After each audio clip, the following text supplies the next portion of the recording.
নমস্কার বন্ধুরা, চলে এসেছি আরও একটি নতুন রান্নার ভিডিও নিয়ে। আজকে আমি বানাবো তেলকই। তেলকই বানানোর জন্য প্রথমে আমি কই মাছগুলো ভালো করে ধুয়ে লবণ ও হলুদ মাখিয়ে নেব। তারপর কড়াই তেল গরম করে মাছগুলো ভালো করে ভেজে তুলে নেব। তারপর ফোড়নে দিয়ে দেব কালো জিরে।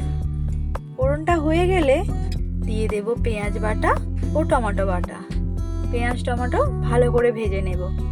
তারপর দিয়ে দেব কাঁচা লঙ্কা।